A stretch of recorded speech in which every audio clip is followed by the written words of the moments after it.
All right. Well, looks like we have a nice full class today. We're going to get started, let people catch up a little bit as there still are a few logging on. Today, we are going to talk about starting a vegetable garden. It's kind of a big topic. I'm going to talk a little bit about site selection first, making sure you've got an appropriate site that's suitable for what you want to grow. Then we're going to talk a little bit about some generics of preparing for planting. We're going to cover 20 top crops, the things we get the most questions about, and the things that the vast majority of our gardening public likes to grow here.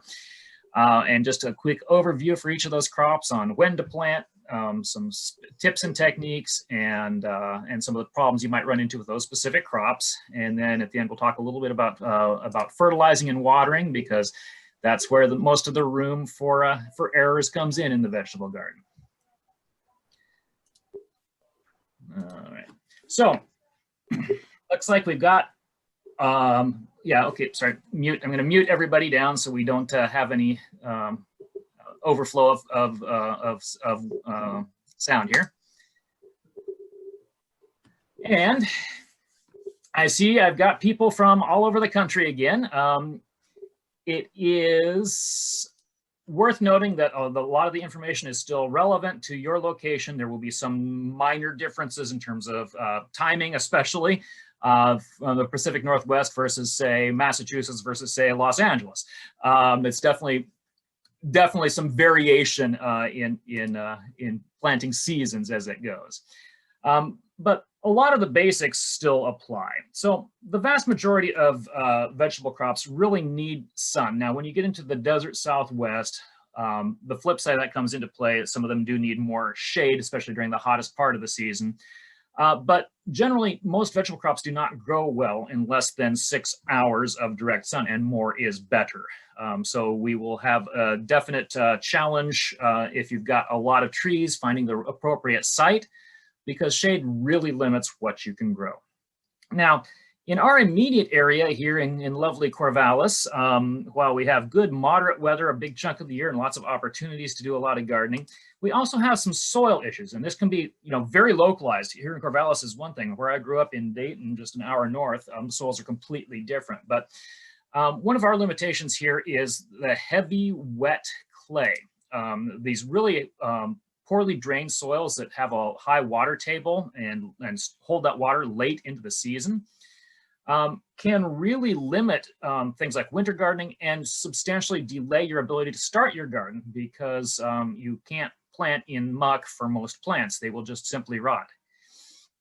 So poor drainage can limit winter gardening and delay starting. On the other end, substantially sandy soils have their own challenges in terms of maintaining water during the growing season. And so there is no perfect. It's about working with what you've got and making the best you can of it. So in most situations, in most vegetable gardens, we're talking about gardening over the summer season. And again, a little different for our friends on the East Coast, where summer rain is kind of the norm. The ability to apply water during the summer growing season will be important for most crops in most situations. So plan accordingly when you're developing a site. There is a lot of conversation back and forth about native soils versus raised beds. Raised beds are extraordinarily popular because you can kind of forego what challenges you're dealing with in your native soil environments and bring in improved soils to start with. So you're growing in an ideal situation. Native soils can have some structural problems, as I was mentioning. Clay or sandy soils do provide challenges. Good humusy soils are the ideal. But working in native soils gives you the advantage of unlimited space, or limited only by the major structures and ownership of the property around. And they have access to water tables and nutrients and biology that are present in the native soil. So there's reserves there. So they tend to have less chance of fluctuating out of control, because you're actually gardening more soil than just the top that you see. Raised beds give you the opportunity to start gardening early, because they do lose that winter moisture more rapidly, and they heat up faster. So they're great for early starts. They do give you ability to garden from the outside and not compress your soil by walking on it all the time, which in a larger garden is definitely an issue. But raised bed gardens are really completely dependent upon the inputs you're putting in. That includes bringing in the soil, and it can be definitely a challenge to find a good quality soil at a reasonable price. You can bring in bulk soils. A lot of places you can find soils that are available by the truckload or by the cubic yard. But in many cases, those soils are less than ideal for gardening. They may be of poor quality native soil mixed with manures or composts. They may have enough still decomposing material in them that they are actually net nitrogen negative. The biology that's still composting the organic pieces in there is taking all the available nitrogen from the soil, and everything you're putting into the soil for fertilizer is just being consumed in the course of decomposition, and that's a limiting factor. On the other hand, bagged goods are often too light. They're designed for smaller containers with a lot of either a lot of superb amount of drainage or a superb amount of water holding, so you don't have to water as much. So it's common if you're doing a bagged product to spend a lot more money doing it, and also to have to mix multiple types of product to get a decent mix. Just putting in a potting soil doesn't work, but some of the raised bed mixes or straight composts need to be amended with other things, mineral soils like topsoils or sandy loams, for example. So there's no one right way to do this. There are certainly pros and cons to working in native soils versus raised beds, and you have to decide what's going to work best for what you're growing, both in terms of volume and how you choose to garden. So regardless if you're working in a raised bed or in native ground, and regardless of if you've had a garden in this spot or you're starting a new site, there's some preparation works that are just going to need to happen before you can really get into the vegetable gardening proper. Existing vegetation or vegetation parts. These are crop residues from last year's corn crop, or mulches if you put a lot of dead leaves on the top. Cover crops if you're growing crops to improve your soil like clover or wheat. Or weeds or even turf on a new site. All of these things are going to need to be incorporated into that soil. That's very important with anything that is decomposing or anything that is growing in that soil, that you don't just take it out, move it elsewhere, and dispose of it, because you're taking biology and available nutrients that are in those and you're moving them off the site. For example, if you put a big layer of leaf mold on top of a raised bed to put it to bed for the winter, and it's slowly decomposing over the course of the winter, the bacteria that are breaking down the parts of those leaves move up into the leaf pile, because that's where the food is, and they take nitrogen from the soil and all that, all micronutrients as well, and they're reproducing inside that leaf mold, particularly in that transition between the soil and the leaf material. And so if you then rake off all those leaves and burn them or compost them on your compost pile, you've taken all of those microbes, which are important for the use of organic fertilizers, but also all of that nutrients that they've been consuming and putting into their bodies to reproduce. And it will be all put out of the garden. And it's really ideal to keep this in the garden. So some means of incorporation of those materials, whether that's through full tillage or whether it's through smaller scale incorporation, are important. There is a question in the chat.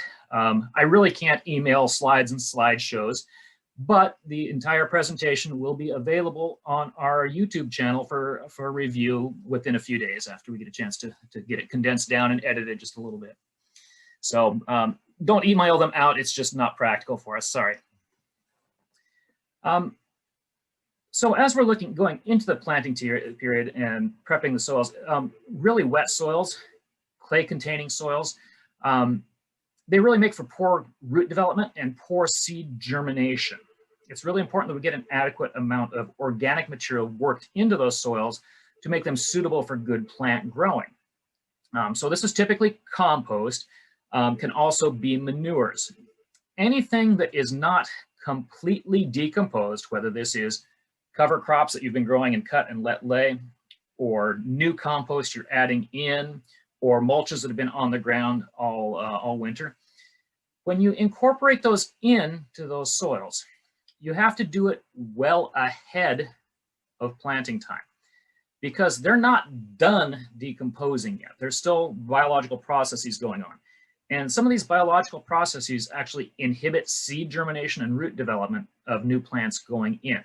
So there's some variation on depending on the type of material that's being worked in, but some good rules of thumb are to plan on improving your soil, whether that's with manures or composts or working in your cover crops, a couple of weeks before you actually plan to plant, to enable that decomposition to go through its main cycle and to reduce the amount of allelopathy, the amount of killing off of your seedlings that's happening through those biological processes. And that's the point on the next bullet point there too. Some nutrients really need to be added well ahead of time. If you're doing the vast majority of fertilization through manures, those need to be incorporated quite some time before they're before planting. Again, a couple of weeks for mostly composted manure products, possibly longer, 4 to 6 weeks or even 8 weeks out for fresher manures that need more decomposition time. So when it comes to the actual planting process and planting timing, there's options out there, and it seems like every year we get more crops available in more different ways to support more people's growing styles. A very large percentage of plants can be started inside and transplanted out. This enables you to control the situation they're starting in. A great amount of the losses of plants comes during the early stages of growth from various disease organisms. So if you're starting them inside in a sterile seed starting media, you're going to have less issues with loss of young plants, a more overall success rate from seed.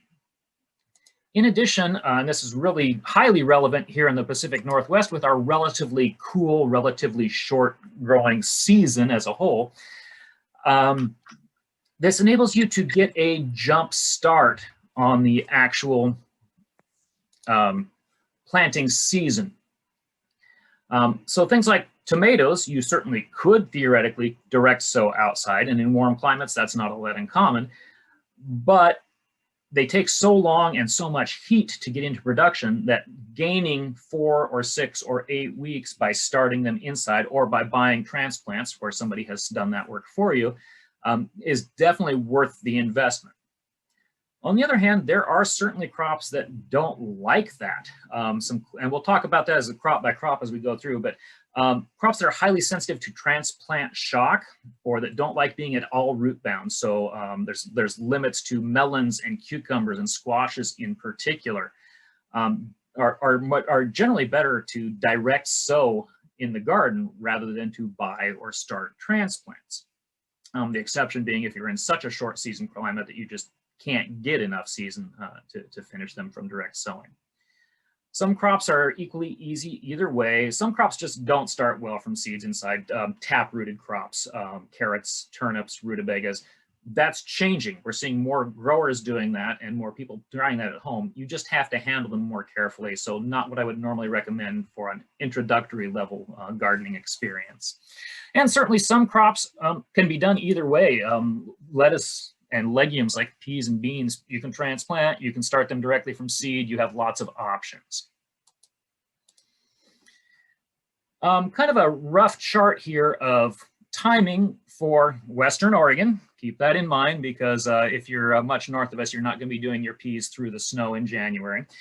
We really are seldom so cold for any length of time and almost never have any real snow cover. So we theoretically can. In fact, the picture you see there is in my garden in the 3rd week of January with planting some seeds, some pea seeds out. Direct sowing is simply planting directly in the ground, and the timing matters depending on sensitivity of the plant to cold soils for germination, but also how sensitive the plant is after emergence for frost damage, because we continue to frost in Western Oregon all the way through the middle of May. And it's entirely possible to successfully germinate temperature-sensitive plants and then lose them because we go from 60-degree days to 38-degree days and 28-degree nights back and forth fairly commonly. And again, we're going to talk a little bit more about this specifically in the crop sections, but kind of an overview of how that works for the timing. So your limits are soil temperature high enough for reasonable germination. That varies a lot from crop to crop. We could spend a lot of time on it, but there are great charts available on that. Generally speaking, soil temperatures coming up into the 40s will only germinate the most cold sensitive crops. So upper 30s to low 40s will germinate peas. Theoretically, onions and lettuce, I've done it. The challenge is some of those crops germinate so slow at that temperature range that you're ahead to wait. It'll actually be faster. Moisture and texture play a part. My vegetable garden is too wet to walk on right now. I have a very shallow winter water table, so I'm not doing a lot of direct seeding right now, except in some of the most elevated edges of it. And then being aware of, I say, the weather patterns here, and knowing that your frost is quite late in Western Oregon, and that even plants that do survive germination may not thrive if they're not warm enough. And this cannot be just frost sensitivity and burning them out from frost. A lot of plants that will tolerate light frosts grow really slow when the soil temperatures and air temperatures are low, and that makes them more sensitive to disease and insect pressure. And again, we'll cover more of that as we go through the crop by crop basis here. So ways to improve your success from direct seeding. When in doubt about soil temperatures, get a soil thermometer. You saw that in the previous slide there. And you can increase your soil temperature by putting dark fabrics or clear covers over the area you plan to seed for a few days to a couple of weeks ahead of seeding. That will actually increase the soil temperatures in that area where the seed will be germinating, even though those temperatures don't really penetrate down very deep. Many of the larger seeded crops like peas, beans, even corn can be soaked to enable them to swell up with moisture. It sounds contrary to want to soak them when we're concerned about wet soil, but we do need to get them to begin their growth process, and the first step of them is to absorb enough moisture for them to germinate.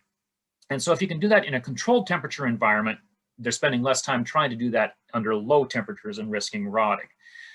You can even pre-germinate seeds, especially seeds that are big enough to handle easily. Now, this is really not practical on little tiny seeds, but bigger seeds like the peas you see in the top picture there are quite simple to spend 4 or 5 days in a wet paper towel up to the point where they're actually emerging from the seed, and then transplant them out.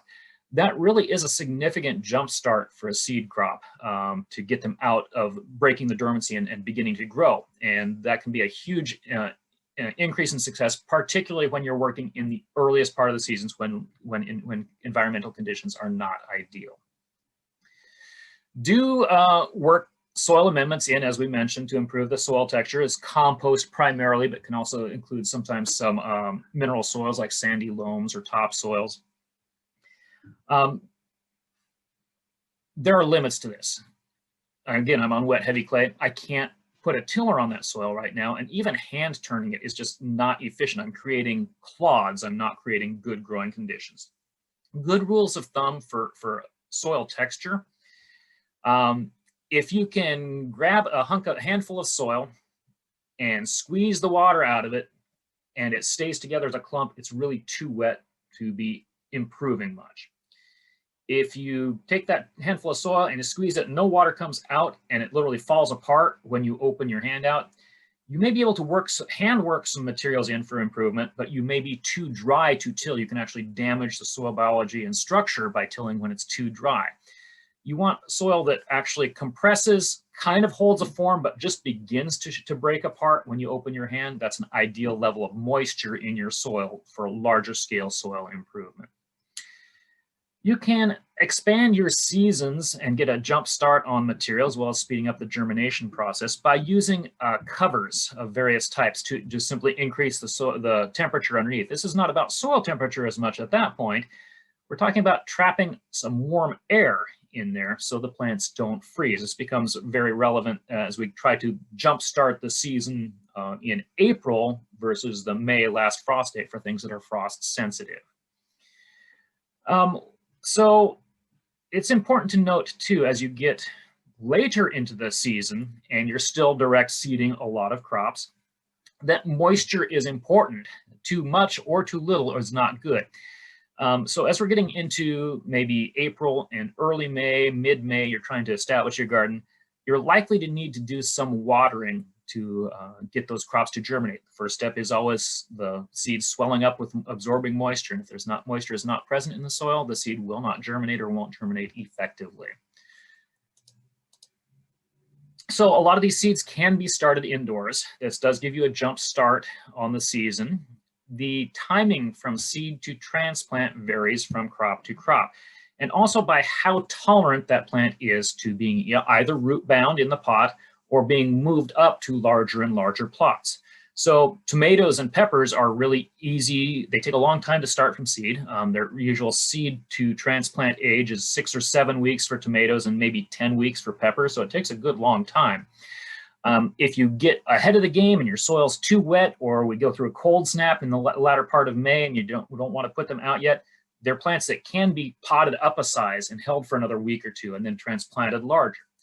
The flip side of that are things like broccoli and cauliflower and the cole crops. They really benefit from being started inside. It's very important. They don't germinate really well in our native soils, but they don't like being root bound. So you want to try to time them carefully in that 4 to 5 week window before they're going to be ready. So you're not stuck with a whole batch of plants that you can't plant because you're underwater. Another example is the cucumbers and the squash plants. They resent being potted up to larger sizes. They don't like being handled much, and they really resent getting it all root bound in the pot. So timing is important, and they are frost sensitive again. During the indoor starting stages, available light is critical. This is not growing outside anymore, so you are limited not only by the amount of light coming through your window, but the orientation of your window and the sun angle, particularly for really early starts.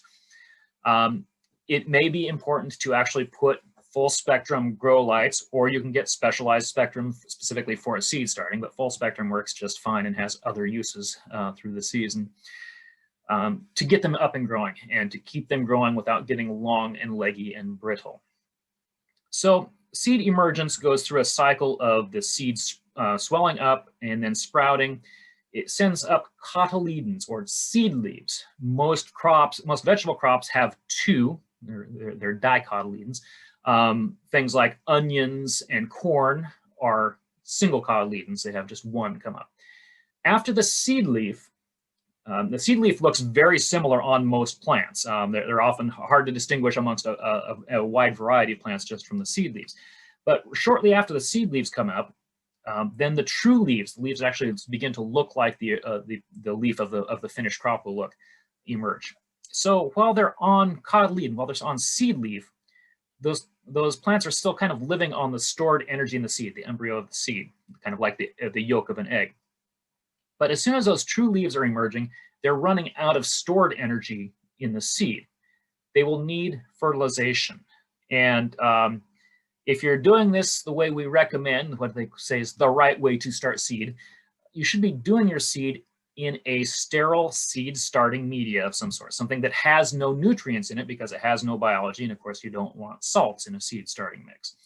So you'll need to start feeding them. There's no biology, so you're not going to be doing granular feed for the most part. Your best bet is to liquid feed them up through, and you'll need to do that every 10 days or so through the remaining season inside before you transplant them out or plant them up into bigger pots that have soils that have nutrients in them.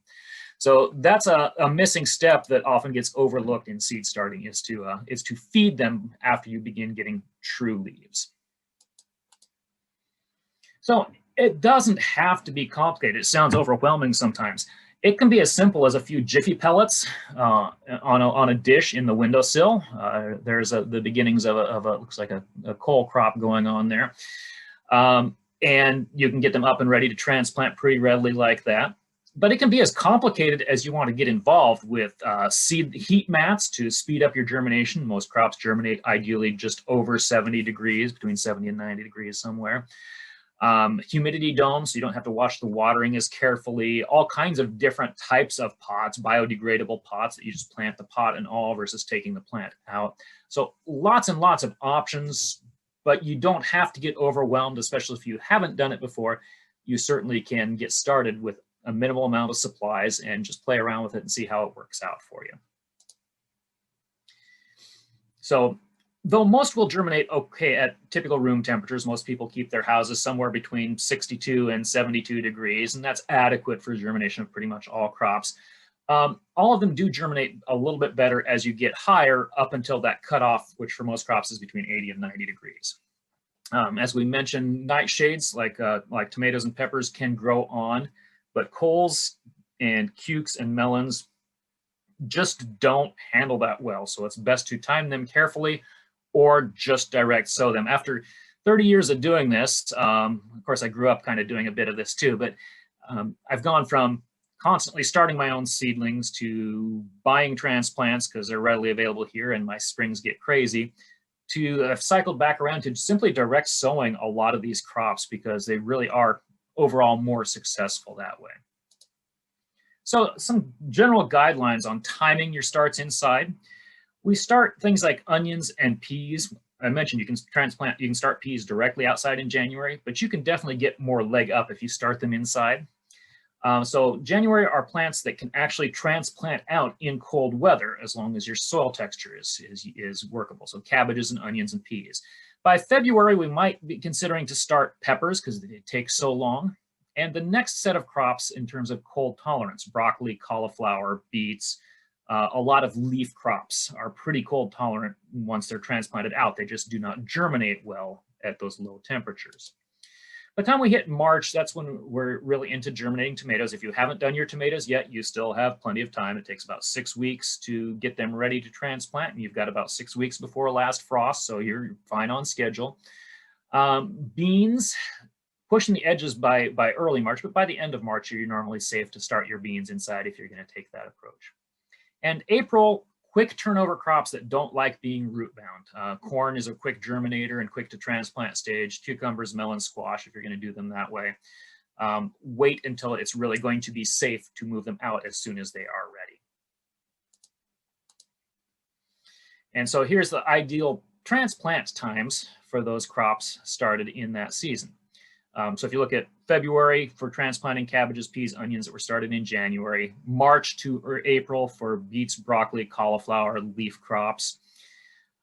April at the very earliest for tomatoes, peppers, corn, and squash, and April transplants must be protected. You must use some sort of temperature enhancing device to keep them from freezing. And then mid-May for the real warm stuff, melons, cucumbers. If you get outside the main crop stuff, late May to early June for things like sweet potatoes, basil. Eggplants are a little sensitive too. We often wait a little bit longer on them. So transplanting, simply moving a plant that's in the pot into the ground, is an elegant simplicity and is not a complex task. There's a few things you can do that will kind of make your transplanting more successful. Whether you're starting your own or buying your finished transplants, you're gaining time. That's the biggest advantage to doing this, is not that you can't grow them other ways, but you're gaining 4 to 6 to 8 to possibly as much as 12 weeks with long season crops like peppers. Short season crops, generally speaking, don't benefit as much from that. And your really early crops are often also not super beneficial in terms of timing, because you can put them out so early. But your hot season crops, the ones that take a lot of heat and a long growing season, are what really benefit from transplant. Be aware of your last frost date. I know we've got a lot of people from all over. I have no idea what the last frost dates are for Ireland, for example, but in the Pacific Northwest, in Western Oregon, our last frost date for Corvallis is posted as May 15th. I have physically seen frost on the ground on the 18th of May once or twice. That's about as late as we will see an actual frost. The good news is we warm up, we get warmer days, and our frost might be only brief starting about April 15th. And we might, if you don't go out right before dawn, you might miss the frost. There's just a brief window of frost. And a lot of sensitive plants can tolerate very brief freezes like that when they occur. So anything that is a hot season crop, again, primarily tomatoes, peppers, melons, cukes, 90% of what you think of as the vegetable garden, except your traditional fall, winter, and early spring crops, really need protection if you're going to try to get them out any earlier than that. And frankly, given the variability of our climate and our relatively cool summers, hot season crops like tomatoes, like peppers, like melons, even if you're after last frost date and we really have no real risk of frost, will get growing faster and be more resilient if you use a little bit of these heat covers to get them started if you're putting the front end. And I can't emphasize enough that starting early can be some benefits, but often the plants you planted the first week of June do better than the plants you pushed out the second week of May if the weather's not particularly pleasant. We have enough season to get away with that, and delaying a week is usually better than trying to push it a little too early when in doubt. So don't grow your transplants on too long before planting. Be aware of what their expected sequence is and start them accordingly. Air temperature is important, and soil temperature. For transplanting, soil temperature is less important than soil texture because we've already got the seeds to germinate. They're already up and growing.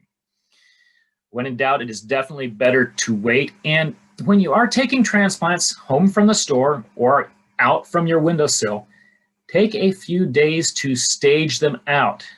Spend a day putting them out during the warm part of the day and bringing them in at night, and then a day or two inside only from very late at night, like dark through dawn.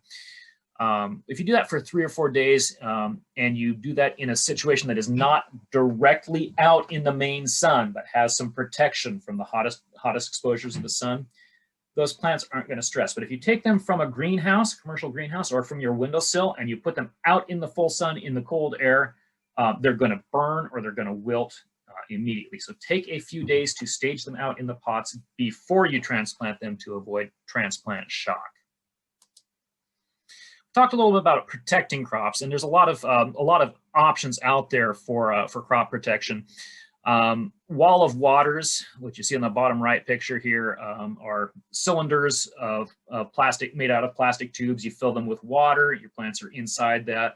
The water acts as a mini greenhouse, traps a lot of temperature in there. Floating row covers, fleece cover on the top right picture, or remay fabric, just a floating row cover on the bottom left picture. Provide minimal protection, but enough for many crops to be a week or two ahead, or to extend the harvest on late crops like late fall and winter crops. Usually we get about 2 to 3 to maybe 4 degrees of protection out of those types of fabrics. In the top left picture, you see some specialized things. Those are mini greenhouses for tomatoes. They're a red plastic film that goes over your tomato cages. And they actually have breathing holes in them, so they're not as temperature protective, but that red wavelength of light theoretically enhances the growth and productivity of those crops, specifically those types of crops. You can also see underlays in use, ways to heat the soil. And underlays in the bottom right picture is simply weed barrier fabrics, what I tend to use at home most of the time. You can simply lay out weed barrier fabric. It doesn't have to be the whole garden like this. It can be plant by plant. I use a lot of 3-foot by 3-foot squares and cut an X through them to plant through. And that gives us both some weed suppression right around the plants and also some extra heat in that root zone. And that can be beneficial for a lot of hot season plants. Similar process in that top left picture. You can see the underlays, the red squares underneath some of the crops in there. And the same concept, that red wavelength is supposed to enhance the ripening. I won't get into the details of how well that does or doesn't work, but it's supposed to enhance the ripening of crops like tomatoes and peppers in particular. And there's other colors for other crops like melons, for example. Okay, so we're going to go through 20 major crops. I'm sorry if I'm not covering the crop that is the secret to your heart. There's only so much I can do in the time allotted, but these are some of the major vegetable crops that most people tend to grow. We're going to talk about how to time them, because proper timing is really the greatest secret to success. And then we'll talk a little bit about their care and pest problems. And at the end, we'll talk a little more detail here about how to feed, how to water, to give you a better overview of how that works. Question in the chat, since we're in that section, haven't quite moved on yet. What would be a good liquid fertilizer for seedlings? I hate using salt-based chemical fertilizers on my vegetable seedlings. So I tend to use organic liquid fertilizers. Nitrogen is the component you're concerned about. The balanced fertilizers are important as the plants get older and get into flower development, fruit development, but nitrogen is what is going to be important for the green growth. You can use fish emulsions, particularly ones that have been descented, so something around 5% nitrogen or so. Or there are a batch of brands of liquid concentrated fertilizers. Here we use Gardner and Bloom's liquid fertilizer concentrates. They make several of them. I use their high grow one, their nitrogen one. And those are made up of primarily chicken manure and other organic nutrient sources created into a solution concentrate for mixing. They'll often add some molasses in to speed up the biological activity after you put them in, and because plants consume a little bit of those carbs too. But lots of good brands. I would just focus on an organic nutrient source that is a soluble concentrate and that is primarily nitrogen. Okay, so top crops, we're just going to run through 20 of them quickly in alphabetical order with no other precedents. Beans. Beans are equally easy from direct sow or from transplant, so lots of options to work with. There are a batch of types of beans. You'll see both bush and pole beans, and you'll see fillet beans, which are narrow green beans, and traditional green beans or snap beans, and yellow and purple and red that are all usable like that. And also dry shelling beans. We don't grow a lot of dry shelling beans in Western Oregon because our climate is not ideal for it. We've got, again, mild summers, and the rains come in right about the time you need to be harvesting and drying those. But it's not impossible to grow them here. The typical season for beans is about late April through early June. You might push that out to through late June, early June to mid-June. You might push it out to the end of June or even early July. I have direct seeded bush beans and successfully had at least some harvest 4th of July. So you can get away with it that late on the outward end. There are quite a bit of variations in production time. So as I mentioned, shelling beans take a long time. Pole beans take quite a while before they're up into production as well. Bush beans are fast. The fastest bush beans might be as quick as 45 days from seeding to harvest.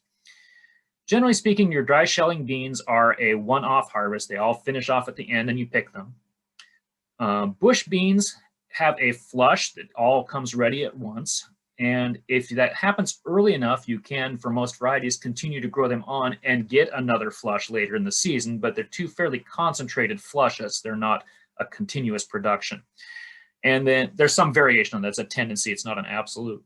Pole beans are your really your big continuous harvest crop in the garden. 10 feet of row of pole beans will keep you in beans most of summer. You have to go out and pick them every few days over the season for harvest.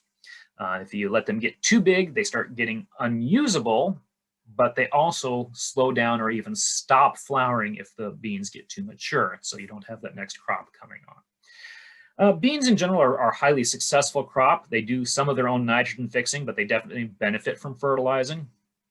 And they don't have tons and tons of pests, but a number of beetles can be pretty harmful to them if you're not careful. So watch for holes in the leaves from beetle feeding, and make sure you get your pole beans trained before they get so big they're floppy. Make sure your structures are available for your pole beans to climb on before they get too big.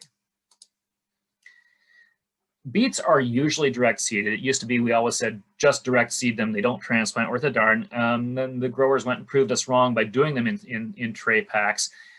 The trick to beets is that every time you plant a seed, you're not planting a seed. It's a drupe. It's a dried fruit. There's multiple seeds inside that seed you're planting. So if you plant one seed, you might be getting 6 or 7 plants from that seed. So thinning is not optional. You've got to plant your beets. You've got to thin them shortly after your, I'm sorry, I see in the chat, we got audio. Are people hearing me? Yes, no? Yes, hearing you. Thank you. I'm good, yeah. All right, thanks. So thin them young and thin them a couple of times up until you have them down to about a 6-inch spacing between individual beet plants. And that will enable them enough space to actually develop up as beets. If you keep them tighter than that, they just won't develop right. And that's a frequent problem with beet growing. People grow beets for the beets, but they also grow beets for the greens. If you are growing a crop by itself for greens, just keep plucking them continuously. If you are intending to grow a crop to have a few greens early, but then to finish off with a beet crop, a root crop, don't over harvest. You can pick a couple of leaves off of each plant going through the cycle, but then let them finish leafing back out, or they won't develop that tuber. They need that energy coming in for the tuber to develop. Your cycle for beets are actually quite cold tolerant all in all. You can start them anywhere from about mid-March and going into May or maybe even early June for a summer to late summer harvest. Or you can plant them even later into the summer, July and August, for harvest in the fall and winter. That's what a lot of people tend to do with beets because they make a great storage crop from a fall harvest. You can throw them in the fridge and eat them all winter long. So some secondary use of the garden time. Leaf miners are a significant issue. Leaf miners are a fly. They lay their eggs between the layers of the leaf tissue, and then the larva grows inside between the leaf layers, cutting tunnels all through the leaves. Doesn't sound like much, but when you get a few of them in there, they can really defoliate your plants entirely. Really early plantings tend not to have a lot of leaf miner problems. They get up and they start maturing before the highest population of leaf miners. Your later plantings and all of your plantings that are intended for late summer to fall or even winter harvest tend to have this problem pretty consistently. You can cover your plants with an insect barrier. It looks like a lot like those floating row covers we were looking at a couple of slides back, a white spun fabric that just lets air through and at least a little bit of moisture through, but it doesn't let insects through, so they can't come in and lay their eggs. You can, if you get leaf miners, you can simply control them manually. You go through and you pluck out every leaf that has substantial amount of leaf miners, or you even cut sections of leaf out that have leaf miners visible, and you get them completely out of the garden and thrown away. And if you do that consistently every few days for a couple of weeks, you can wipe out basically a whole generation of leaf miners, then pay attention for the next generation that comes out a little later. If you're having ongoing problems with leaf miners, you can spray neem, a good organic insecticide, for adult control prior to egg laying. It won't kill any of the larvae that are inside the leaves, but it can slow down the increase rate. Don't recommend that if you're leaf eating them, as neem is not toxic, but is very, very bitter. Broccoli is a huge crop in terms of the self-sufficient gardener, because you can make a large season of growth out of them. Their yield is quite high, and there's various seasons of them. You can have broccoli growing most of the year. Although they're quite cold tolerant, they don't germinate well in our native soils, both because they need quite a bit of soil temperature above 55 degrees to germinate at all, and because they're quite subject to a lot of disease issues during those early germination stages. So they're definitely something that's better started inside and transplanted, whether you buy starts or you prefer to start your own. Broccoli are also subject to a ton of insect problems. Caterpillars, the two major cabbage moth, family cabbage moth and cabbage butterfly, both attack broccoli heavily. Aphids attack broccoli heavily and are almost impossible to wash out of the crowns when they get in there inside the floret. A number of beetles, cucumber beetles and flea beetles in particular, are really damaging to broccoli plants. So you need to keep a really close eye on your broccoli for these problems and address them as they develop. Insecticides, neem is normally our go-to organic insecticide. Also pyrethrin, though you want to be a little more cautious about pyrethrin and honeybees on crops that are in flower. So the season is broad. You can transplant them out as early as mid-March with no problem, sometimes a little earlier. Broccoli is fairly hardy. You can continue to transplant through early June. Most broccoli will develop a big head, and then many of them, if you harvest that head but don't take the rest of the plant out, will then send side shoots from the remaining stalk that will have smaller florets throughout the entire summer. So at home, what we do is we actually will take our big heads off and we'll just chop those all up and freeze them for later in the winter use. And then all summer long, we'll be eating off of the side shoots. And productivity is really big on the varieties that do that. So, 4 or 5 plants of broccoli is two nights of broccoli a week just off of the side shoot production, not counting the heads we froze up for later use. Different broccoli have different lengths of time in growing, but there are no winter harvest broccolis. You can plant in August to September for fall harvest, or you can plant longer growing sprouting varieties also in August to September. They grow over the winter, and then they will sprout out as all small florets. They don't do the big heads, but right about now, mid to late March, you'll start harvesting those, and they'll go through a short cycle of side shoot harvest like that before they start trying to flower out, and you have to take them out. So you can have fall broccoli, and you can have overwintered broccoli for spring harvest, but there's no like December, January harvest like there are with some cool crops. They're intolerant of competition for water and nutrients. So they need to be watered consistently, fed consistently, and kept free of weeds. They need a lot, and they don't tolerate encroaching. Brussels sprouts, love them or hate them, but they are a valuable crop. And they're a great crop because they're actually something that you can be harvesting out in the garden in Western Oregon anyway, even in the middle of winter. They're definitely, like most of this family, the broccoli, cauliflower, cabbage group, they're definitely best started inside because of disease issues and because they need quite a bit of temperature to actually germinate. They're long cycle crops. The typical method here is to plant them maybe June or July or into August, and to harvest them after a couple of good frosts, like late October on into the winter. The challenge with them, like with broccoli, is of course weeding, feeding, watering, all of those things, but insects. Aphids are almost impossible to get out of those little sprouts on the Brussels sprout once they get in. So you do need to monitor and manage them very carefully for insect control. They can be a challenging crop from an insect standpoint. Carrots. The trick with carrots is we talk a lot about soil improvement, but you can't do too much of it with too fresh a material for carrots. Anything that is still decomposing at all during their growing cycle is likely to cause deformity, hairy roots, or distorted roots. So is too much nitrogen. So they need a fine textured soil that doesn't have a lot of fresh organic material and is not too rich. You also need to work that soil a lot deeper. Most vegetables can be grown successfully in 6 or 8 inches of soil, but carrots, because of their deep taproot, need to be worked deeper, 8, 10, or even 12 inches down for good carrot development. Remember, there's a little, you see the carrot you're eating, like you get in the grocery store or whatever, but there's even a little bit of a taproot down below the edible part of that root that needs to have room to grow, or again, they grow stunted and imperfect and sometimes not at all. They take a really, really long time to germinate, and everybody thinks that they've lost them, and they go through and seed them again, and then they realize a month later that they've got way too many carrots because both crops eventually germinated. Under good germination conditions, it takes 21 to 28 days for carrot seed to germinate before you start seeing the seedlings. So don't give up on them. That's a common problem. Another problem with direct sowing them is that they don't tolerate anything that crusts over the soil that inhibits their germination. When they're first emerging out, that causes them to distort, can cause loss.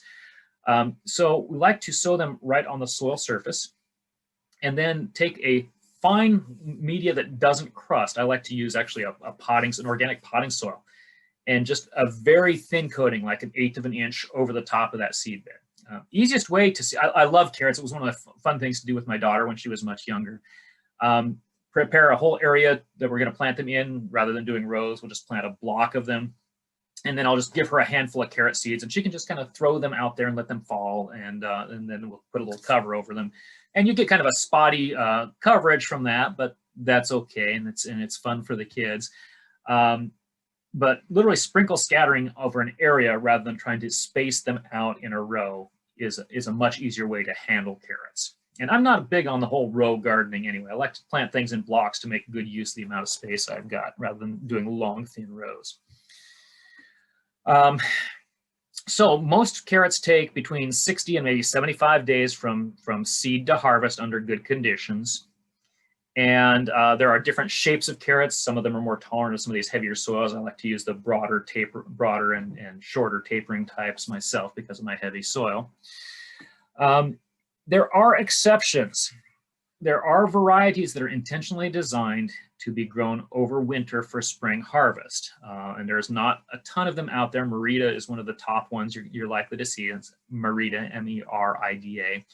It's intentionally that you can start it in the spring and you'll get a summer harvest in about 75 days. But if you wait and you start it in August or September, you can grow it 210 to 240 days over winter for harvest in March, April.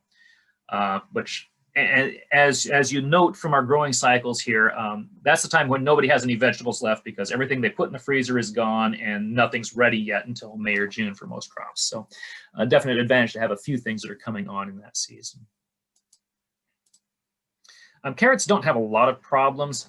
It is worth mentioning that the later spring plantings don't really have much problem. The later plantings, if you're doing a planting in June, July for fall harvest, or a August, September planting for overwintering, you probably should put an insect barrier over them as soon as you start seeing germination and leave it on for 2 to 3 weeks because of carrot rust fly, another fly that lays its eggs right at the base of the emerging seedlings, and then the larva bores down into the carrot, causing substantial amount of damage.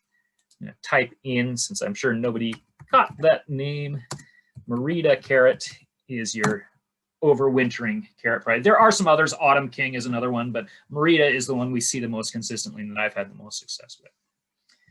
Cauliflower is, again, like broccoli and all of its cousins, best started inside and transplanted out. Like all of those plants, insects are a frequent and continuous problem. And aphids are just a disaster because, again, they're really hard to get out of the crown once they're in there. Cauliflower is less cold tolerant than broccoli, cabbage, kale, and its other cousins. Not the plant itself so much as the flower head. So while there are varieties that are intentionally designed for December harvest and for overwinter through March harvest, those varieties need winter protection, at minimum that light remay fabric over the winter to keep them from freezing out the flower buds and just having a green plant with no production. So aside from that, if you plant them March through June, you'll have a summer harvest. Unlike broccoli, when you cut the crown out, it's not likely to side shoot. You can just take the rest of the plant out and dispose of it and use that space for growing something else. If you do your plantings in August, you'll find July to August or even early September, you'll find that you might see several different varieties available, or if you go through the seed catalogs, you'll see different varieties. And those different varieties have different maturation periods. So it's not like you're planting this same variety in August for fall harvest and in September for fall and overwinter. You're planting all your cauliflower essentially at once, but you're planting several different varieties with different maturation dates to have that full cycle if you're into the winter garden thing. Like all of the brassicas and cole crops, they need to be kept clean from weeds and consistently fed and watered. They're not particularly thirsty nor as hungry as broccoli, but poor nutrition or poor watering, especially from those summer transplants, can be a disaster. Chard, spinach and beet family, leaf crop plant, easy to grow from seed, easy to grow from transplants. Like beets, it's multiple seeded, so you do need to do some thinning if you're direct seeding them. Like beets, they're very subject to leaf miner, probably more so even than beet. It's the dominant pest problem on them. They can get aphids as well, particularly in the center new growth. If you're not intentionally trying to get single harvests off chard, but you want to grow chard for a summer long harvest or fall long harvest or year-round harvest, continuously harvest the bottommost, outermost leaves working towards the center. That enables that central growing tip to continue growing and setting more and more leaves off. It is a biennial crop. If you plant it now, you will have production through the late spring, through the summer, through the fall, a little bit in winter, particularly if you cover it, and then a good flush of growth to harvest in the spring, about now, late March and April, before it starts trying to seed off, and eventually you can't fight that sprouting, that bolting, and you'll have to take it out. So it can be a very long production season for a very minimal effort. Corn can be done from seed or transplants. Probably most people find it easier to do it from seed, but transplants do gain you a little bit of time, or particularly if you have varieties you really like that are 100-day varieties, you might consider doing them from transplants. With our limited heat in Western Oregon, I do stick to as short a season as possible. Now, corn is kind of an anomaly in the vegetable garden. It is wind pollinated, not insect pollinated. So to get corn, you can't just plant one long thin row. You need a kind of a square rectangular block so that that pollen can drift amongst the plants and everybody gets pollinated. Also, unlike other vegetable plants, it matters what it's getting pollinated by. So if you look at melons and you plant a variety of melon and you let it mature out and you eat that melon, if you plant the seeds, you'll get different plants depending on whatever pollinated that melon, whatever type of melon pollinated that melon. In corn, what you're eating is the seed. And so if you've got two different varieties of corn and they're flowering at the same time, they're going to cross. And now what you harvest is not going to be either variety, but some cross between them. It could be as good or better, but I wouldn't bet on it. Usually it's inferior. So they need to be isolated either over time or space. And by space, we're talking a couple of miles, wind pollinated, it drifts. So ideally either plant just one variety, period, or plant varieties that have at least a 2-week separation in their flower cycle, so you don't cross-pollinate, or separate plantings by similar periods of time. Your planting cycle starts maybe mid-April under good conditions and continues through mid-June for most varieties. Those are all summer to early fall harvest. They won't really finish off as a major fall crop. They're designed for summer harvest. So corn can be fun to grow. If you've got a lot of space, it's a real pleasure, and it's good for preserving. You can do a lot of freezing and such with it. But it does take a lot of space to make it work at all. You can't just plant a few corn plants to have a few ears and be successful. It needs a fairly substantial block. Usually they say the minimum size block to be effective is approximately 4 plants by 6 plants, so 24 plants total. So when those plants are separated by a foot or 1.5 feet apart, and that's a dense planting, visualize how much of your garden space that's taking up to be practical. Cucumbers are great. You can transplant them. I direct sow all of mine now. It's just simply much more successful than fighting the transplant shock.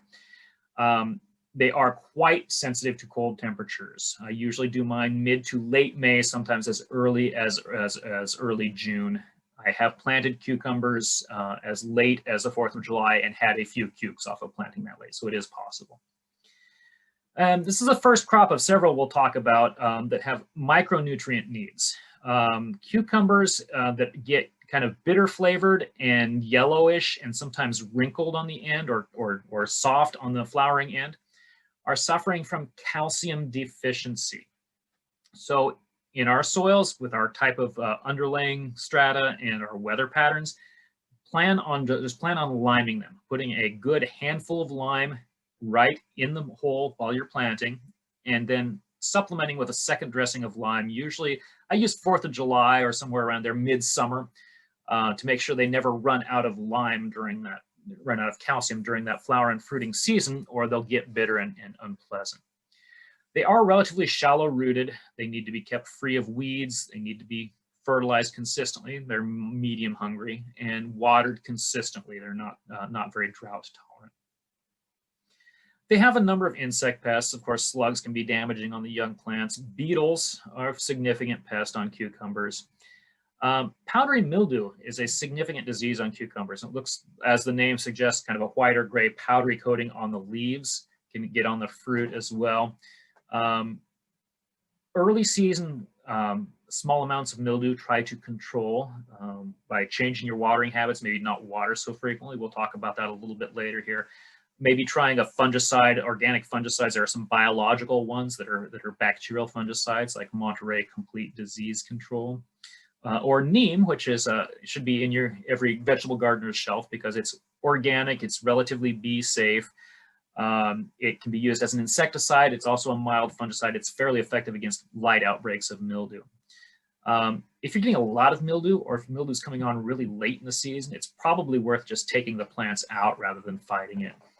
And so this is a crop that continues to flower and fruit literally all summer long until it gets too cold. So you might start seeing your first cukes in, oh, if you do a really good job, maybe early July, and continuing to produce through maybe September, early October in Western Oregon. Lettuce is another crop that can be easily done from seed or from transplants. This is a crop that, although you can direct seed it, I tend to transplant it because I want relatively small amounts planted relatively frequently.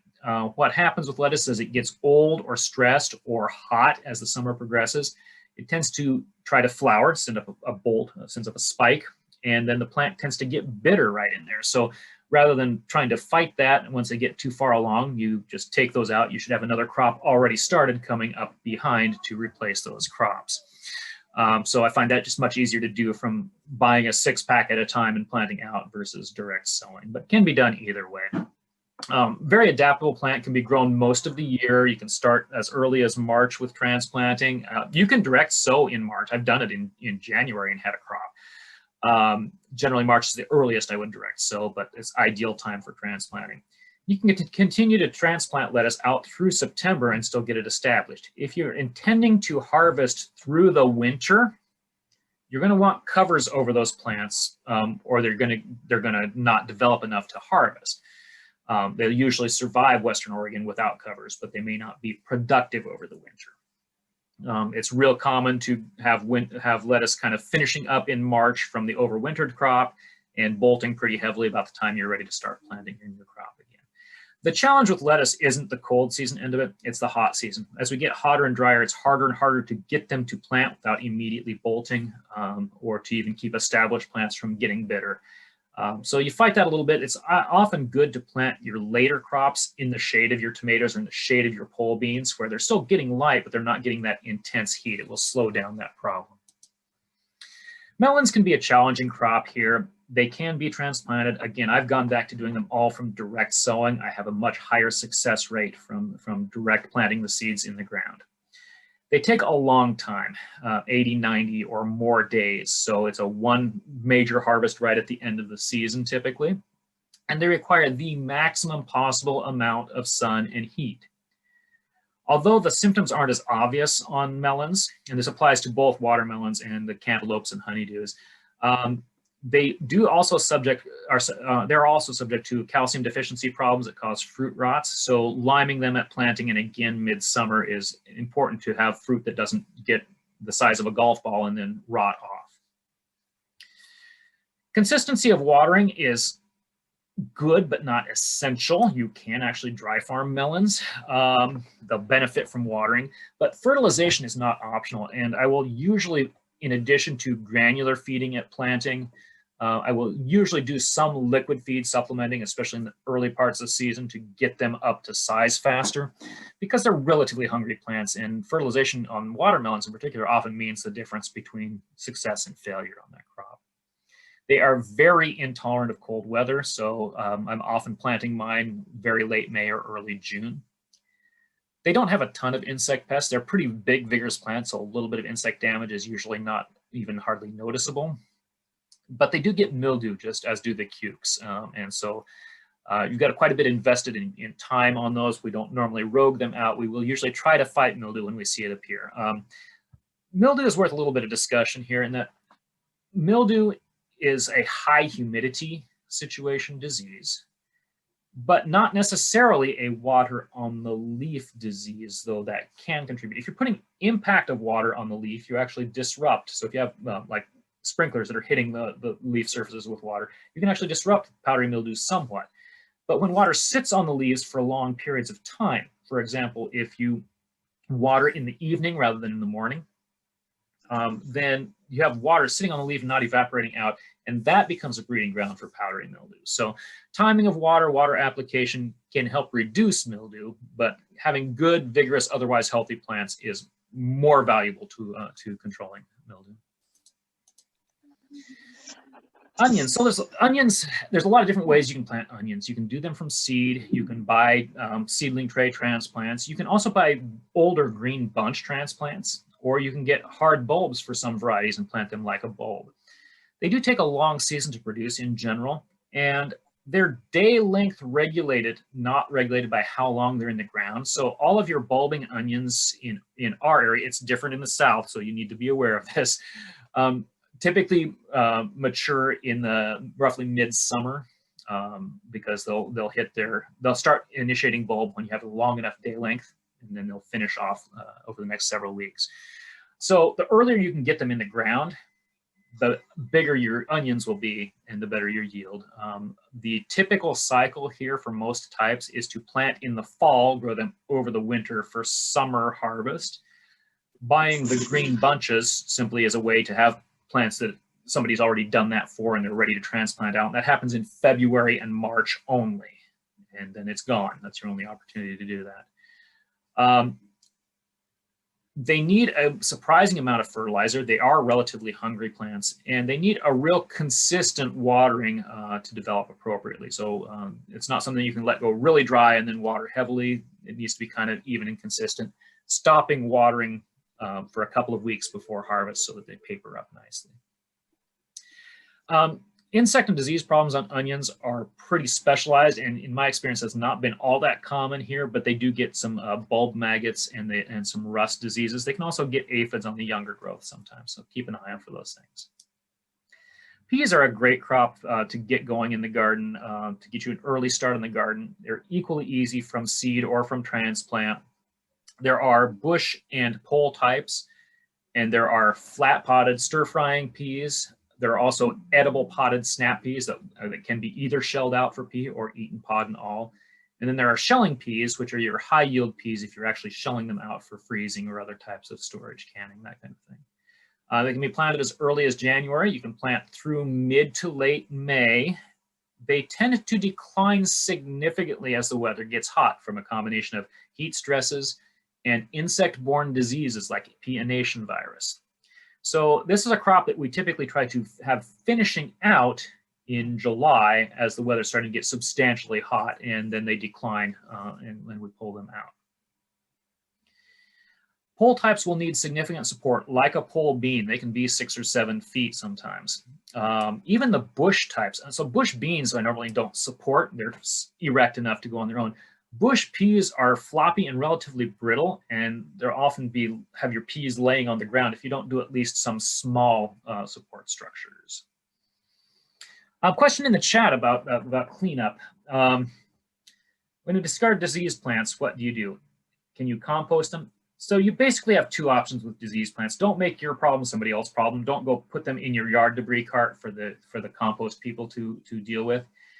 If you want to compost them yourself, you have to be generating enough heat to sterilize. So you need to be getting that 100, 180, 190 degree temperatures inside your compost pile, which means you have to have a well-layered compost pile. It needs to be big enough to generate those heats, typically something around 4 foot by 4 foot by 4 foot size. If you can hot compost them, they're good. Other than that, I throw them away in trash. I know that's a problem in the landfill situation, but it's better than spreading disease problems out to other people. Peppers, really best started inside and transplanted. It takes a long time to mature peppers. Surprisingly enough, hot peppers mature faster than a lot of the bell peppers, but if you don't have the heat during their maturation cycle, they may not have the heat you're looking for in flavor either. So we can grow hot peppers pretty readily here, but they don't always have the intensity of flavor as peppers grown in hotter climates. Bell peppers take a long time, so do look for shorter season bell peppers. I like Gypsy. Most of the Cal Wonder types do okay, but look for something with a shorter cycle, a 90-day or less cycle for maturity. They're really sensitive, more sensitive than tomatoes to needing warmer temperatures, so don't try to plant them out earlier than mid-May without substantial protection. Plantings from transplant as late as 4th of July can successfully produce. Usually mid-June's a better bet. Like the cucumbers and melons, peppers get calcium deficiency. It creates a very large rot on the bottom end, the flower end of the fruit. That's literally just calcium deficiency. So lime them at planting and lime them again about midsummer. It is very important that they're in maximum sun for ripening. They don't do well screened behind other plants, so put them on the south exposure, as much sun as they can possibly get for good development. So potatoes are done a little differently. You buy seed potatoes. Do buy certified seed potatoes. You know what generation they are. In other words, they haven't been multiply cloned out when they're drifting from their name variety, and they've been certified for disease control, inspected for disease issues and pest issues. So buy certified seed potatoes for planting. You can cut them down into little bits. They call them chits. Any piece that you're planting should have at least 2 eyes. Cut them a couple of days before you plant them and store them in the shade inside until they develop that callus, that kind of thick leathery growth over the wet cuts where you cut them before you transplant them out. You can plant as early as mid-March here, Western Oregon again. I don't. My soil is too wet and they tend to stunt or rot if I go this early. I'm more commonly planting late April to early May. You can plant as late as mid-June for most varieties. Now, potatoes have a batch of different varieties with a batch of different maturation periods. So short season potatoes like Yukon Golds take about 60 days, give or take, from plant to mature.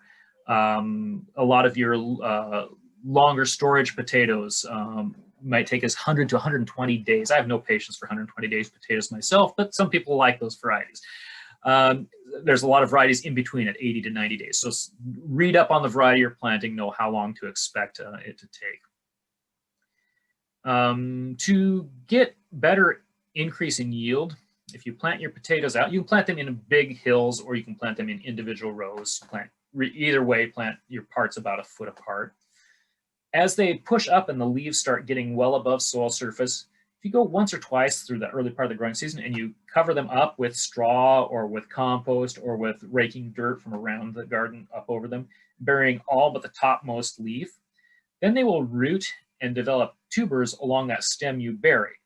So you can do that once or twice. Every time you do that, it does slow down the production season a bit, so you're costing yourself a week or two, but it can dramatically increase your yield. So that's a very commonly used technique. You don't have to do it, but it's a good way to enhance the amount of potatoes you're getting out of the amount of space. Not a ton of insect and disease problems. When you do have disease problems on them, it is serious problems, usually caused by poor rotational practices. Beetles can be a problem. I'm going to take a step back and address a pepper question. Peppers last year that ended up being black. Okay. So I'm not quite sure where to go with that. Was just the bottom end black, or did the whole thing go black? And was it supposed to be a red bell or a green bell?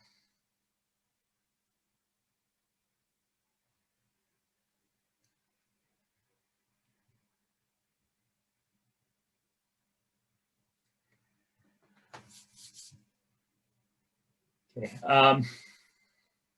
Green pepper turned black. May have gotten actually sun scorched. So they like sun for ripening, particularly sun on the leaf canopy. If you're getting too much sun directly on the surface, they can do that.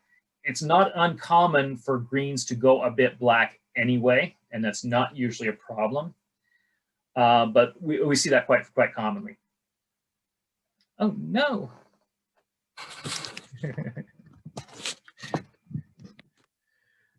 Okay. A bit of that purpley blacking is pretty normal on green peppers, and it's not a problem. If you're seeing a lot of it, it's likely to be too much sun incidence on them, and that can cause a thin wall and a substantial loss of yield. So as they're developing out, you're seeing that. Make sure you've got adequate foliage cover over your peppers, and if you begin to see any little scald spots, discolored spots on them, they're probably as ready as they're going to be to harvest at that point. You're going to start losing them if you leave them out too long. Radishes are a crop that's definitely best direct sown because they're so fast. It's real common for varieties to go from seed to harvest in maybe 3 to 4 weeks, 27, 28 days. Because there's only so much radish you're going to eat, and because they don't really store even under refrigeration super well, It's a good idea to plant in small batches repetitively through the season to just have enough to eat ongoing through the cycle. If you grow them too long to get too big, or if you get them substantially dried out at any part during their growing season, they're going to be hot, they're going to be spicy, and can be unpleasant unless you really like that sort of thing. They have a number of pests, but beetles are a disaster on radishes, particularly flea beetle, and you can go out in a couple of days and they can strip everything but the veins out of the leaves. So if you're seeing any feeding marks on your radishes, it's best to get an insecticide out there right away. Spinach, a good leaf crop with relatively fast turnarounds, 45 to 60-day turnarounds, and can be grown in quite cold weather, including as a winter crop in Western Oregon. You can direct seed them, you can transplant them. Both are about equally successful. I've done them both ways with good percentage success. Earliest part of the season for spinach is usually about March. And you can continue to plant through May for summer harvests. It can be challenging to get spinach to germinate during hot weather. So a lot of times I'll transplant my later crops. I'll do transplanting August or September. For fall and winter harvests, you'll get a lot better harvest over the winter if you put covers over them to keep a little heat in. Even if you don't cover them, they're likely to continue to resume leaf development and harvestability in the spring, as long as you can keep them well weeded and the deer don't get into them like they did in my garden this winter. Slugs are a significant problem to spinach. As you can see, it's relatively low to the ground compared to a lot of other crops, and it's real common to have substantial slug issues in amongst the leaves. And like the entire spinach beet family, they do get leaf miners, so you'll need to keep a close eye out for those. Squashes, so two big groups of squashes. We have summer squashes, typically zucchinis, but also crooknecks and a couple of others. And winter squashes, which are storage squashes that harvest in the fall, and you can hold them without refrigeration, hold them in controlled environments clear into the winter. They can be transplanted. It's another crop I've gone back to just doing from seed. I have a higher success rate from direct seeding them. They do require heat. They're not cold tolerant at all. So wait to plant them until mid-May or later. I'm usually doing mine late May to early June. Squashes are productive to a fault. It's the standing joke in our neighborhoods here that the only reason you would want to lock your door when you live out in the country is to keep your neighbors from putting zucchini in your fridge. Because once you've got a couple of plants going and they're in production in the summer, they're just constantly producing several zucchini a day, which it can be overwhelming after weeks and weeks of eating them. They don't have a long storage life on the summer types, so you do kind of have to use them as you're going through. The winter types are a little more pleasant in that regard because you can put a huge storage amount of them up and then just eat them over the course of the winter. In both cases, though, very large yields, but also plants that take up a tremendously substantial amount of space. Your summer squashes will take up 12 to 15 square feet per plant. In other words, we're talking about 4 foot by 4 foot area or so. Your winter squashes are more viney and take up even more horizontal space, though you can do things like train them into your corn patch to reduce some of that issue. They are calcium dependent as well, like all the melons and cukes. And so do a good job of liming at planting and again around midsummer to make sure they have adequate calcium in the soil for them to successfully mature all that fruit. And beetles are a significant problem on them. Even more significant is powdery mildew. Do not mistake the white netting that sometimes develops as a natural leaf color for mildew, because a lot of varieties have some white coloration on the top of the leaf as a natural thing. Question in the chat is, should we just lime most of the veggie garden? So much depends on exactly where you are, since we are talking to a lot of different regions today, and what your soil pHs are. It's worth doing a pH test every couple of years to know. You can lime your whole vegetable garden. Calcium and also dolomitic limes, magnesium limes, can help free up nutrients, but you have to be careful. the vast majority of our vegetable crops like very slightly acidic soil. So we don't want to be getting our pH up into that 7, 7.5, 8 for most vegetable crops. We want to keep our pH down there around 6, 6.5, but we still need to have the calcium for those crops that need it. So it's not out of the question to lime most of the garden. It's not an uncommon practice in Western Oregon where our soils tend to be relatively acidic in the first place. But be cautious if you're doing that and pay attention. This becomes even more important if you're doing things like wood ash for a potassium source, because that's also alkalinizing. So pay some attention to what's happening in the soil. It's not undoable, but be a little cautious.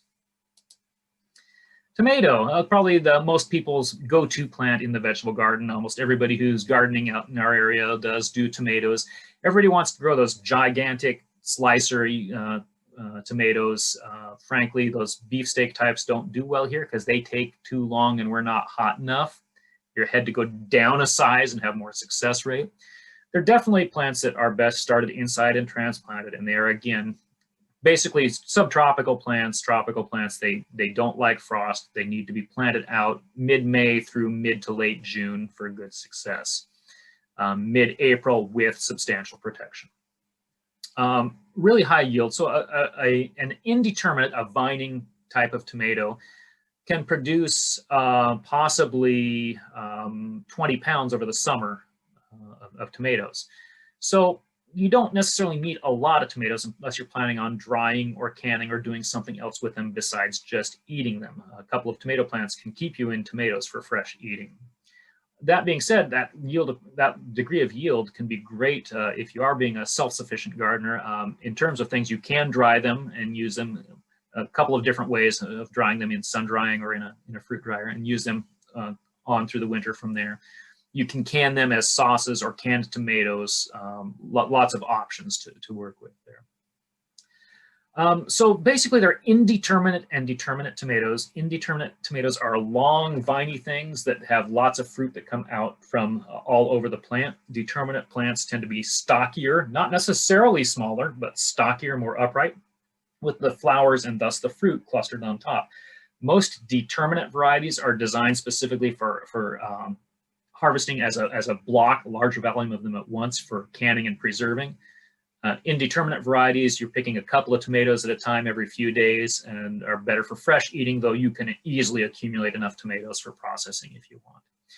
Because they're substantially large plants, most people are going to do some sort of support, either stake them up and tie them off to stakes so they're being held upright, or use tomato cages. Yes, all of the commercial tomato cages they do not make a good tomato cage.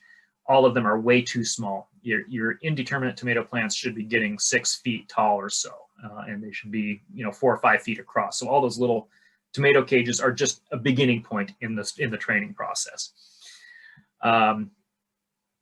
As with peppers, cukes, melons, they are calcium deficiency dependent. So if you are getting those little rot spots on the bottom of the fruit, that is calcium deficiency again. Lime them at planting, lime them again midsummer. Some varieties are inherently more susceptible to that, and particularly the larger varieties are more susceptible.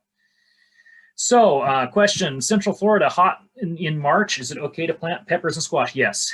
Once you're past frost date and your temperatures are climbing up into at least the 70s, you're safe to transplant any of these summer crops. I know it's a little different here, and since we started doing these on Zoom, I have to be a little more cautious about what I say and realizing that I'm talking to people literally all over the world. Okay, turnips and rutabagas can be transplanted. In fact, I've gone to doing quite a bit of that because getting good germination in the summer is hard.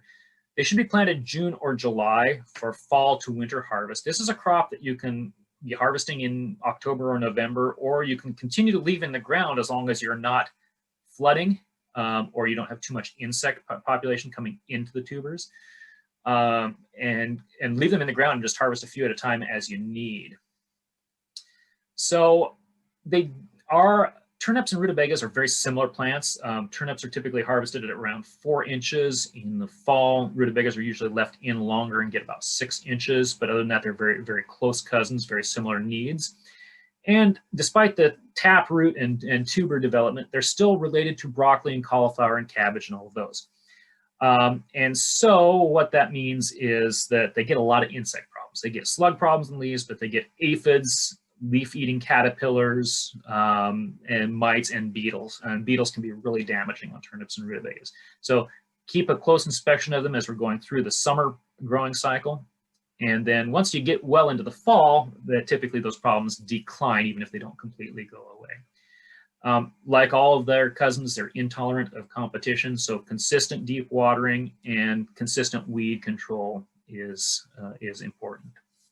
I'm going to go a step back. I got a couple of tomato questions. Tomato leaves start to turn out yellow and then die out, and it travels throughout the whole plant. So tomatoes are a nightshade. All members of the nightshade family tend to have a lot of diseases in common. I suspect what you're seeing is a disease in the soil. You cannot grow nightshades in the same spot year after year. You have to move them around so you don't build up too much disease population in the soil. There are also viral problems that are sometimes spread by leaf-feeding caterpillars or leaf hoppers that can cause that kind of symptom. And then lastly, under-fertilization. Tomatoes need a consistent amount of fertilization. Soils that are nitrogen negative or simply poor in nitrogen, that will be your first sign, is smaller leaves getting increasingly yellow as the plant tries to grow through it and then decline down and collapse. So I would look at fertilizing habits, but I would also consider crop rotation. Are you literally planting them in a different spot every year? Another question on tomatoes. Can tomatoes be transplanted earlier if in a container garden? So if you can grow them in like a mini greenhouse, you can get them out as soon as your greenhouse temperatures are above freezing. But like our greenhouse here at the nursery is not heated. It's just a holding greenhouse for our retail space. We have tomatoes for sale now because people are asking for them now. We're still wheeling those racks into the store at night as of the end of March because we're still 30 degrees a couple of nights ago. So insulation matters there. Early April, if you're doing a really formally structured heat protection, a wall of waters might get early to, I would say, mid-April. I usually don't push past mid-April. And I understand the drive to have the first tomato on the block, but overall productivity, yield, and quality of fruit generally is better if you actually wait. And rather than pushing them out into early April, wait until early May or even mid-May or even early June. I've done side-by-side trials in my home garden of identical plants planted in early May and planted in early June, and my early June plants sometimes fruited first and always fruited better. So theoretically, yes, but with the caveat that it may not be in your best interest.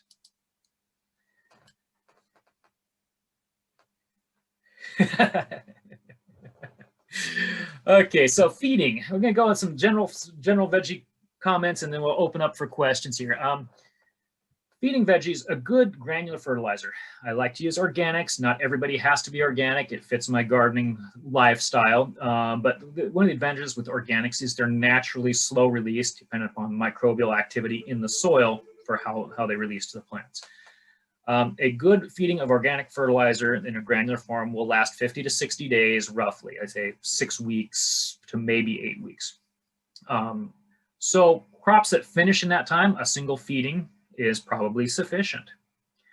Crops that take longer, 80-day crops, 90-day crops, will need a second feeding because that fertilizer will begin to be wearing off and going away.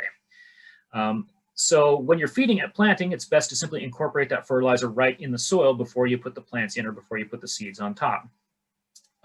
When you're feeding established plants that are already 1.5 feet or 3 feet tall, you want to apply that fertilizer in a band roughly evenly around the plant and lightly incorporate it, just use a gloved hand, lightly incorporate it into the soil because organic fertilizers are dependent on that soil microbiology. Those microbes are what make it broken down into forms that the plants can use.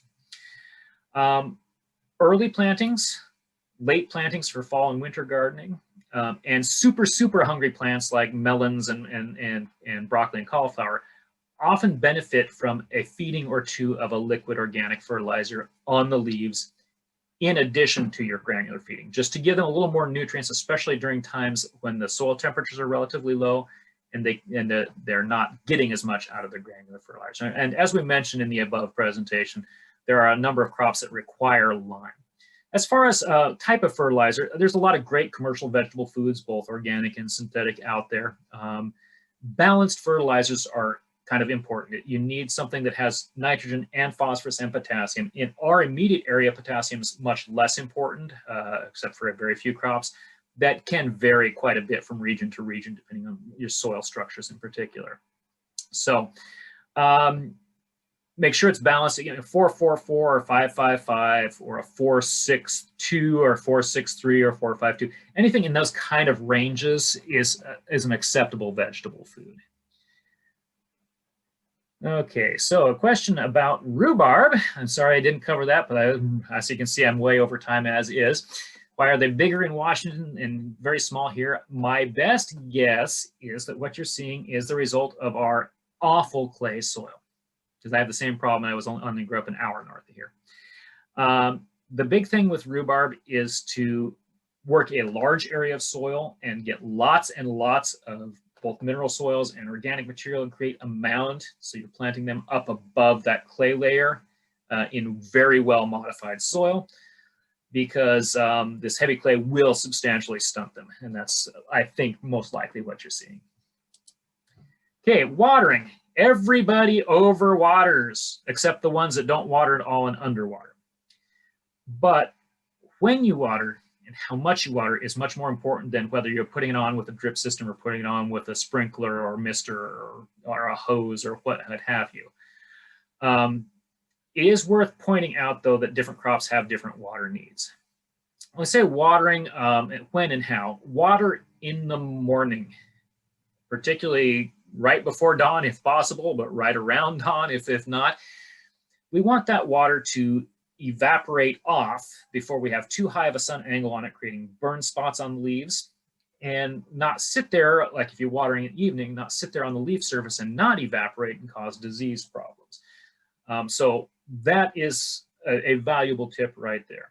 You should be watering when you apply water enough to get water soaking down several inches into the soil. So this means just watering with a hose is often insufficient unless you really take the time and discipline to stand out there and physically water a specific plant round and around and around until you're soaking down in deep enough to get good water penetration. In practice, this means you're going to be applying with a sprinkler system. You're going to be running it for, depending on the sprinkler, 15, 20, 30 minutes per application. Drip systems more like an hour to an hour and a half per application. If you're watering every day and you're not growing in pots or small raised beds, you're watering too much. Even in 100-degree weather, I water every other day. More commonly, I'm watering twice a week in native soils. Raised beds need more. You lose water through the sides where the sidewalls meet the soil, and they're elevated up, so you have a higher transpirative rate. You actually lose water pretty fast in a raised bed. It's common during hot weather to water every day or possibly even twice a day in a small raised bed, because there's just no way of the soil holding that water, where native soil has that opportunity to hold that water. That's really the key here on watering, is stop watering a little bit at a time every day. Water deeper, less frequently, and be aware of what your soil naturally holds versus how fast it loses it. You can always use the rule of thumb: when you're dry to 1 knuckle depth, it's time to apply some more water. Okay, so question in the chat. I have a corner with my property. I throw raw fruit and vegetable scraps and allow it to decay in addition to leaves in the fall. Am I causing a disease problem for your garden and shrubs? If it's raw fruit and vegetable scraps, you're not likely to be causing a problem in shrubs. There's a possibility of causing problems in vegetable and flower crops. It's pretty localized.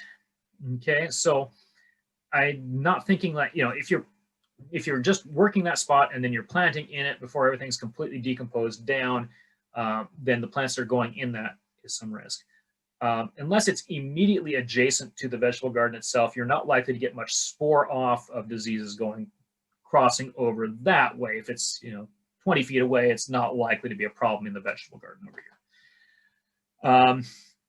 The other way of looking at that is if you are incorporating those materials into the compost pile or incorporating them into the soil and letting them decompose, you're less likely to have problems. And if you do an area, a lot of stuff at once, and then let it decompose for 6 months, and then you come through and do something with that soil, that problem goes away. Composting solves the problem. It's a question of how fast does it solve that problem. If you can get it hot, it happens fast, but if you're doing cold composting, it doesn't really go away until it really decayed down. In Corvallis, does the watering rule apply to soil in the fairgrounds area? Yes, that area is still pretty heavy clay soils, so deep, thorough waterings a couple of times a week is usually quite sufficient. If anybody's really excited about that watering concept, next week's talk is on zero irrigation vegetable gardening, which it can be a lot of fun. Okay, so is several inches 6 to 8 inches? If your watering penetration, your watering is penetrating into the soil 6 to 8 inches, that is quite an adequate penetration of water. That does not mean you need to be putting 6 inches of water on. That usually means you're putting around half an inch, 3/4 of an inch of water on, and it's soaking down in. Every soil is different, so you will have to spend a little time with any individual site with figuring out what your site is doing. And like with anything else in organic gardening, I would say there is simply no substitute for spending time in the garden and seeing what's happening. Okay, trouble growing beets in raised beds. They germinate slow, grow slow, and then don't mature. Okay, so you're planting in that right cycle, March to mid-June. So first of all, good deep soil. Beets, despite the fact that the part of the beet you're harvesting is only about 4 or 5, maybe 6 inches at most, they have a taproot that's clear down here below the main bulb. And if that taproot is running into a hard surface, you're going to have problems. You need 10 to 12 inches of soil to grow beets in. So start with that. Next thing, I would bet that you don't have enough nutrients in there. Beets are not in the super hungry category, but they need consistent availability of nitrogen. So I would do a nitrogen enhanced compost. We use the Harvest Supreme here, the Gardner and Bloom brand. It's a finished compost with 15% chicken manure. Work that in prior to planting, and then feed a granular food. Don't normally resort to liquid feeding my beets. They're not that hungry, but make sure there's adequate nutrition and that it's accessible. Plants are getting to it. Because slow germination combined with slow growth suggests nutrient problems specifically. That's what I have for slideshow today, and we've got some questions that we've dealt with in chat, but anybody else wants to put questions in chat or wants to unmute and ask verbal questions, I am available. Question in chat: plan on building raised beds out of pressure-treated wood to weather the rain. Should I line the inside walls to protect against chemicals? Okay, everybody's got their thing on this. Creosote and pressure treat I would not use in edible gardens personally. The short-term prognosis from pressure treat is not really a big issue. It doesn't tend to leach out in a liquid form like creosote tends to kind of ooze out. But as that wood decays, a fair amount of chemicals are released into the immediately surrounding soil. So I would avoid that. But yes, if you're going to use pressure treat, I have used pressure treat in a vegetable garden, don't get me wrong, but I've gotten away from doing that. I don't think it's ideal.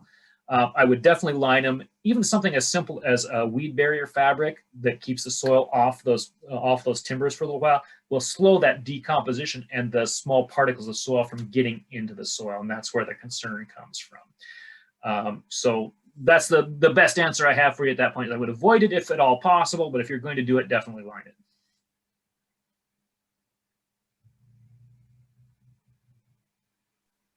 Darren? Yes.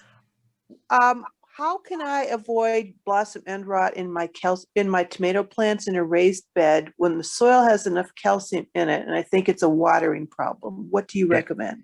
So that is a valid point on calcium deficiency issues in these crops.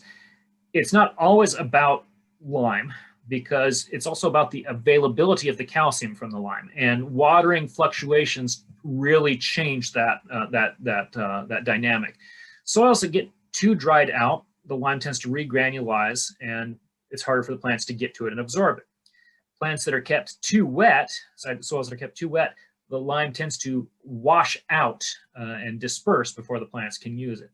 The worst case scenario is too wet and then too dry and then too wet and then too dry, because then the lime doesn't know what it's doing. The plants get very little of it.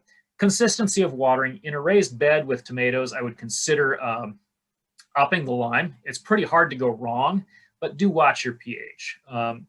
If this is an ongoing problem and you can't get it adjusted with watering and granular lime, you can get calcium spray, calcium citrate spray.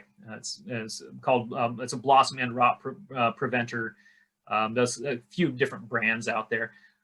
You need to spray it on the leaves, and you need to kind of continually spray it through the harvest cycle. So once you're actually up to beginning to develop tomatoes, just continue to do it through the end of harvest to make sure you're not running out of lime.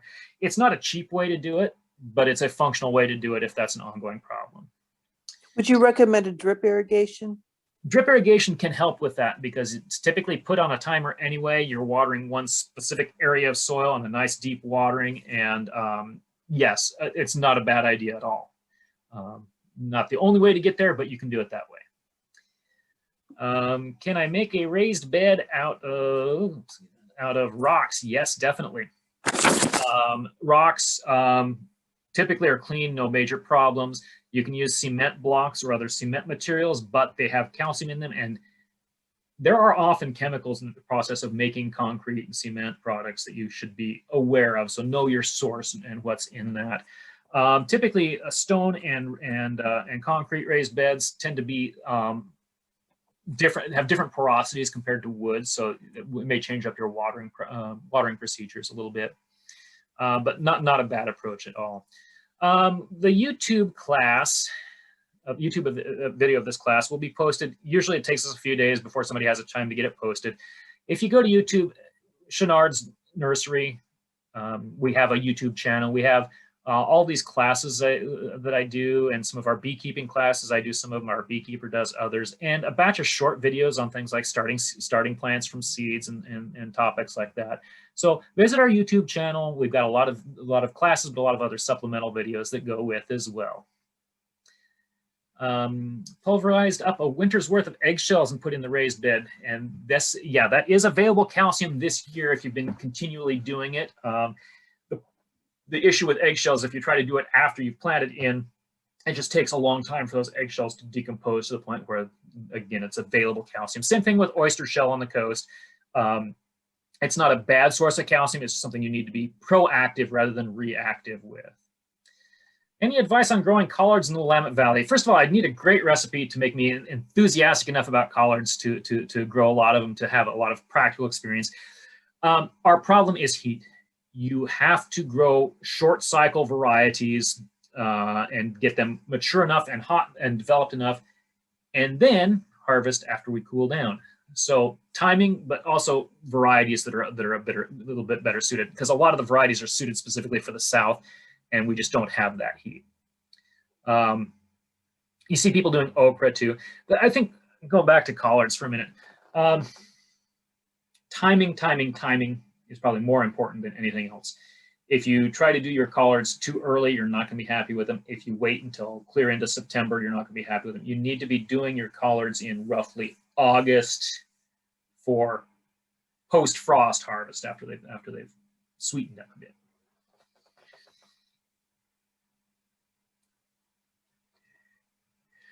All right. Yeah, I can take a moment here before I run off to lunch and chat about strawberries, since there's a question there. Strawberries are a 4 to maybe 5 year cycle crop, and then you have to replant them. So that's about what you're likely to see. They have to be rotated, so you can't take out your strawberries and then plant new strawberries where those strawberries were growing. So you have, just like we were talking about with other crops, you have to practice crop rotation. And the flip side of that is that strawberries and tomatoes and peppers and potatoes and eggplant, they all share a broad group of diseases in common, even though they're not relatives. The strawberries aren't related to the rest of those, but they have a lot of disease pressure that's in common. So once you've had strawberries in a spot, you've got 2 years of no strawberries, raspberries, or nightshade vegetables before you can plant strawberries or nightshades back into that area. They are very productive, 1 to 2 pounds of production per plant. June crop varieties produce all of that in about 4 weeks. Day neutral, don't buy old-fashioned everbearing varieties. Day neutral type everbearing varieties will spread that 2 pounds of production out from about May through about October in Western Oregon. Slug control is critical. Slugs in the strawberries are a real pest. Weed control is often very challenging on a dense planting like that because the weeds get established in close to the crowns, and it's really hard to get the weeds out without damaging the strawberry plants. Keep day neutral types consistently picked, or you're going to have a lot of rot issues. And they need less water than your vegetable garden, but more than your typical orchard crops. So typically watering mine once or twice a week through the summer with a good deep watering. You can drip water them, you can overhead. Overhead does increase the disease pressure and thus decrease the life cycle. Fertilization for day neutral everbearers is feed them a little bit at a time, May, June, July. Now, June crop varieties are weird. So the ones that are flowering in May and fruiting in June, all those buds were set the summer before and held over the winter for growing. So with June crop varieties, at the end of the harvest, as they decline down, you want to go through and mow the foliage off and feed them heavily, and then they'll grow out, and then and they'll have all that nutrients to set those buds for next year. Day neutral everbearers are different. So both types will set whips. Typically with June crop varieties, we want to keep a good chunk of those whips and let them root. Take out the older crowns every couple of years, let some of those new whips root in and keep them thin so they're evenly spaced, but not large gaps in between. Day neutral everbearing types, you want to let those whips develop out. And every time that thing actually starts setting a little plant at the end of that whip, but before it really roots, clip it off. And that's the best way to ensure as long a lifespan as possible out of your day neutral everbearing varieties. Okay, I've heard that crushed eggshell is an effective deterrent for slugs. Yes, it can be if there's enough of them down. So can oyster shell. So can crushed hazelnut shells, which are fun if you get them crushed fine enough. And if not, they're really sharp and cutting to your hands every time you're trying to work out there. Copper barriers can work as slug deterrents as well, but it's kind of challenging with our big slugs in the Pacific Northwest. You need about 2 inches of barrier for them to cross, so that can be a problem to get enough thin copper out there to provide adequate slug control. Slug baits, there are a lot of very toxic baits out there using metaldehyde, but there are also a batch of organic baits that use iron phosphate, and those are pretty effective. That's what I tend to do in my garden as a whole. All right, well, I know we ran over. I appreciate all the attendance and all the questions. Thank you very much, and we're going to let it go for the day.